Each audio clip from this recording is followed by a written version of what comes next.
નમસ્તે મિત્રો, આજે આપણે વાત કરવાના છે ન્યુયોર્કમાં પટેલ દંપતી ડિપોર્ટ થયું બનેલી ઘટના। ન્યુયોર્કના એરપોર્ટ પર વહેલી સવારનો સમય હતો। બહાર ઠંડી પવન ચાલી રહી હતી અને અંદર હજારો લોકો પોતાના સપનાઓ સાથે અલગ અલગ દિશામાં જવા તૈયાર થઈ રહ્યા હતા। પરંતુ એ જ ભીડમાં એક ખૂણામાં બેઠેલું એક ગુજરાતી દંપતી જાણે દુનિયાની કટાઈ ગયું હોય એમ શાંત અને તૂટી ગયેલું લાગતું હતું। સ્ત્રીની આંખો સતત ભીની હતી અને પુરુષનો ચહેરો એવો હતો જાણે છેલ્લા ઘણા દિવસોથી ઊંઘ જ ન આવી હોય। આ દંપતી હતું મહેસાણા જિલ્લાના હર્ષ પટેલ અને તેની પત્ની કાજલ પટેલ। 3 મહિના પહેલા તેઓ અહીંયા આવ્યા હતા મોટા સપનાઓ લઈને, પોતાના જીવનને બદલવાની આશા લઈને, અને આજે એ જ એરપોર્ટ પરથી તેઓ પાછા પોતાના દેશમાં મોકલવાના હતા। શું થયું હશે આ 3 મહિનામાં? કેમ એટલી મોટી આશા આટલી ઝડપથી તૂટી ગઈ? આ પ્રશ્નોના જવાબ તેમની આખી સફરમાં છુપાયેલા હતા। એક એવી સફર જે ઉત્સાહથી શરૂ થઈ હતી પણ ધીમે ધીમે ભય, પસ્તાવો અને સંઘર્ષમાં ફેરવાઈ ગઈ। હર્ષ પટેલ મહેસાણા જિલ્લાના એક નાનકડા ગામનો રહેવાસી હતો। તેના પરિવાર પાસે થોડી જમીન હતી અને વર્ષોથી ખેતી કરીને તેઓ પોતાનું ગુજરાન ચલાવતા હતા। પરંતુ છેલ્લા કેટલાક વર્ષોમાં પરિસ્થિતિઓ બદલાઈ ગઈ હતી। ક્યારેક વરસાદ સમયસર પડતો ન હતો તો ક્યારેક પાકને યોગ્ય ભાવ મળતો નહોતો। ઘર પર લોનનો બોજો વધતો જતો હતો અને સાથે સાથે સમાજમાં પોતાની ઓળખ બનાવવાની ઈચ્છા પણ હર્ષદના મનમાં વધી રહી હતી।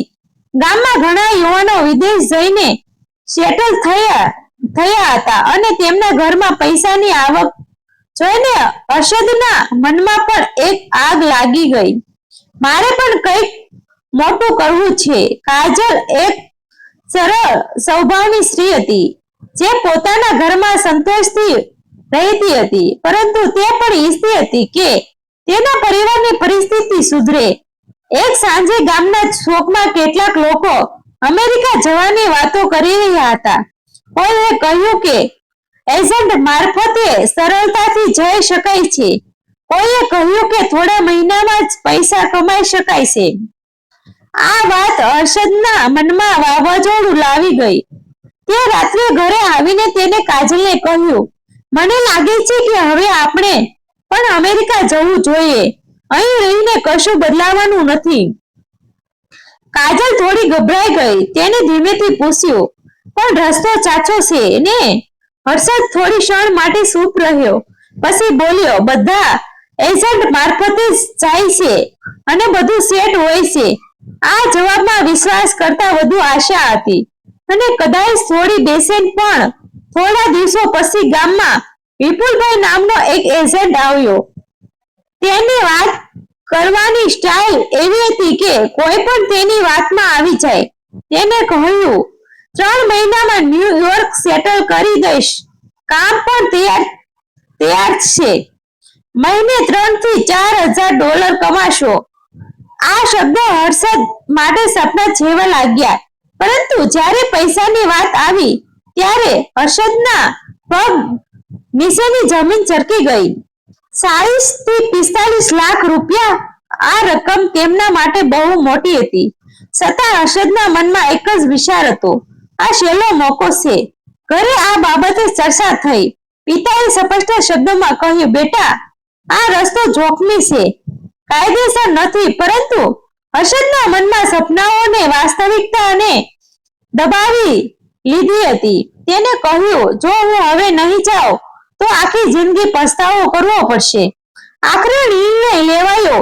જમીનનો એક ભાગ વેચવામાં આવ્યો, કાજલના દાગીના ગીરવે મુકાયા અને થોડા પૈસા લોન લઈને ભેગા કરવામાં આવ્યા। પૈસા એકઠા થતા જ એજન્ટને આપવામાં આવ્યા અને જવાની તૈયારી શરૂ થઈ ગઈ। ત્યારે તેઓ ગામમાંથી નીકળ્યા ત્યારે પરિવારની આંખોમાં આશા પણ હતી અને ચિંતા પણ। તેમની મુસાફરી સીધી નહોતી। અમદાવાદથી દિલ્હી અને પછી દુબઈ, ત્યાંથી બ્રાઝિલ અને પછી મેલિસ્કો આ બધું તેમને એક ફિલ્મ જેવી લાગતું હતું, પરંતુ દરેક સ્ટેપ સાથે જોખમ વધતું જતું હતું. અજાણી ભાષા, અજાણી જગ્યા અને અજાણ્યા લોકો વચ્ચે તેઓ પોતાને ખૂબ એકલા અનુભવી રહ્યા હતા. મેસ્કિનોમાં પહોંચ્યા પછી તેમને એક નાના રૂમમાં રાખવામાં આવ્યા, જ્યાં પહેલાથી જ 8 થી 10 લોકો રહેતા હતા.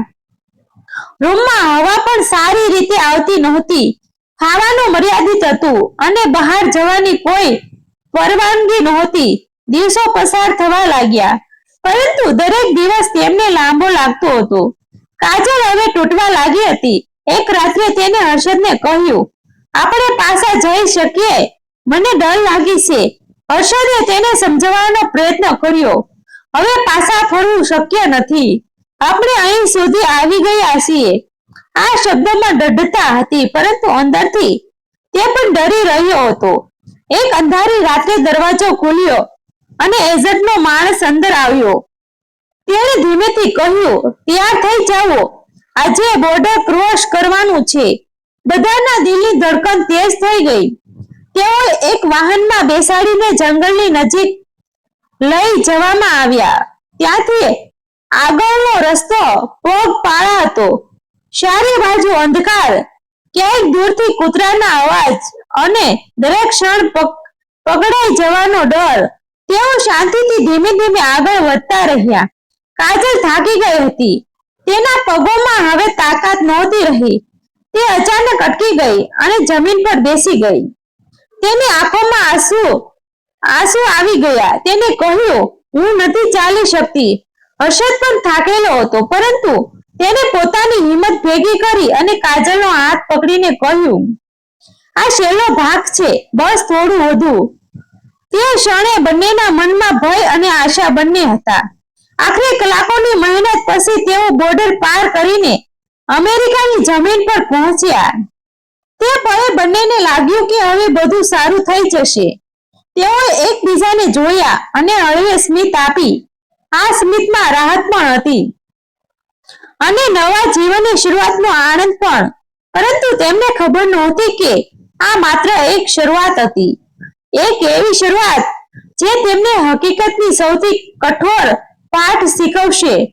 ન્યૂયોર્ક પહોંચ્યા પછી શરૂઆતમાં બધું ચમકદાર લાગ્યું. ઊંચી ઇમારતો, તેજ લાઇટ્સ અને ઝડપી જીવનશૈલી, આ બધું તેઓએ પહેલા ક્યારેય જોયું નહોતું. પરંતુ થોડા દિવસોમાં તેમને સમજાયું કે આ ચમક પાછળ ઘણી કઠોર હકીકત છુપાયેલી છે.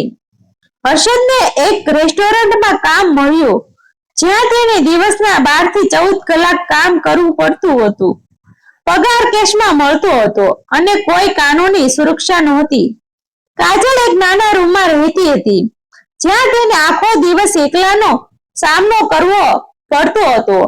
તે ઘણીવાર બારી પાસે ઊભી રહીને બહાર જોયા કરતી અને પોતાના ઘર, પરિવાર અને ગામને યાદ કરતી. દિવસો પસાર થતા ગયા અને બંનેના મનમાં તણાવ વધતો ગયો. કાજલ વારંવાર પૂછતી, આ માટે આપણે બધું ગુમાવ્યું? હર્ષદ પાસે કોઈ જવાબ નહોતો. તે ફક્ત કામમાં પોતાને વ્યસ્ત રાખવાનો પ્રયત્ન કરતો હતો, પરંતુ અંદરથી તેને પણ તૂટી રહ્યો હતો. એક દિવસ રેસ્ટોરન્ટમાં અચાનક ઇમિગ્રેશનની રેડ પડી. લોકો ભાગવા લાગ્યા. કેટલાકને પકડી લેવામાં આવ્યા. હર્ષદ પાછળના દરવાજેથી બહાર નીકળી ગયો, પરંતુ તે દિવસ પછી તેનો ડર બમણો થઈ ગયો. હવે તે દરેક અવાજ સાથે તેને લાગતું કે કદાચ પોલીસ આવી ગઈ. દરેક અજાણ્યા ચહેરા પર તેને શંકા થવા લાગી. રાત્રે ઊંઘ આવતી નહોતી. કાજલ પણ હવે માનસિક રીતે ખૂબ નબળી પડી ગઈ હતી. બંને વચ્ચે વાત પણ ઓછી થઈ ગઈ હતી. સપનાઓ હવે બોજ બની ગયા હતા. એક સવાર જ્યારે હર્ષદ કામ પર જતો હતો, ત્યારે રસ્તા પર પોલીસને તેને રોક્યો. આઈડી પ્લીઝ એમ કહીને જ્યારે પોલીસને તેની તરફ જોયું, ત્યારે હર્ષદના હાથ કંપવા લાગ્યા. તેની પાસે કોઈ કાયદેસર દસ્તાવેજો નહોતા. તે કંઈ બોલી શક્યો નહીં. થોડા જ મિનિટોમાં પરિસ્થિતિ તેના હાથમાંથી નીકળી ગઈ અને તેને કસ્ટડીમાં લઈ લેવામાં આવ્યો. આ 3 પળે તેની આંખો સામે 3 મહિના પહેલાનો આખો સફર ફરી વળી ગયો. ગામ, પરિવાર, સપનાઓ અને હવે આ સ્થિતિ. તેને સમજાઈ ગયું કે હવે બધું બદલાઈ જવાનું છે. હર્ષદને કસ્ટડીમાં લઈ જવામાં આવ્યો. ત્યારથી બધું ઝડપી બદલાઈ ગયું. કાજલને જ્યારે ખબર પડી ત્યારે તેના પગ નીચેની જમીન સરકી ગઈ. તે એકલી રૂમમાં બેઠી રહીને રડી પડી. પરંતુ થોડા કલાકોમાં તેને સમજાયું કે હવે હિંમત રાખવી જ પડશે. બીજા દિવસે તે ઇમિગ્રેશન ઓફિસ સુધી પહોંચી અને પોતાના પતિ વિશે પૂછપરછ કરી. તપાસ બાદ તેને પણ ડિટેન્શન સેન્ટરમાં રાખવામાં આવી, જ્યાં આખરે બંને ફરી મળ્યા, પણ આ વખતે સ્વતંત્ર લોકો તરીકે નહીં, કેદીઓ તરીકે. બંનેની આંખોમાં પસ્તાવો સ્પષ્ટ દેખાતો હતો. થોડા દિવસોમાં તેમનો કેસ કોર્ટમાં ગયો. વકીલે થોડી દલીલ કરવાનો પ્રયાસ કર્યો, પરંતુ હકીકત સામે કોઈ બચાવ ન હતો. તેઓ ગેરકાયદેસર રીતે અમેરિકામાં પ્રવેશ્યા હતા. જજે અંતિમ નિર્ણય આપ્યો, ડિપોર્ટ. આ એક શબ્દ તેમની બધી આશાઓ તોડી નાખી. કાજલ રડી પડી જ્યારે હર્ષદ શાંત રહ્યો, જાણે અંદરથી સંપૂર્ણ ખાલી થઈ ગયો હોય. થોડા દિવસોમાં તેઓએ ફ્લાઇટ દ્વારા ભારત પરત મોકલવામાં આવ્યા. મહેસાણા પહોંચ્યા પછી ગામમાં ઘણી વાતો થઈ, પરંતુ પરિવારે તેમને સ્વીકારી લીધા. સમય જતા હર્ષદને ફરી ખેતી શરૂ કરી અને કાજલે નાનું ઘરેલું કામ શરૂ કર્યું. ધીમે ધીમે જીવન ફરી પાટા પર આવવા લાગ્યું. આ અનુભવે તેમને એક મોટો પાઠ શીખવ્યો. સપનાઓ જોવો ખોટું નથી, પરંતુ ખોટા રસ્તે જઈને સપના પૂરા કરવાનો પ્રયાસ આખી જિંદગી હચમચાવી શકે છે. આ સ્ટોરી સત્ય ઘટનાઓથી પ્રેરિત છે. નામ, સ્થાન અને કેટલીક પરિસ્થિતિઓ દર્શકોને સમજાવવા માટે બદલવામાં આવ્યા છે. વિડીયોનો હેતુ માત્ર જાગૃત અને માહિતી આપવાનો છે. આભાર મિત્રો. સ્ટોરી ગમે તો શેર કરી દેજો.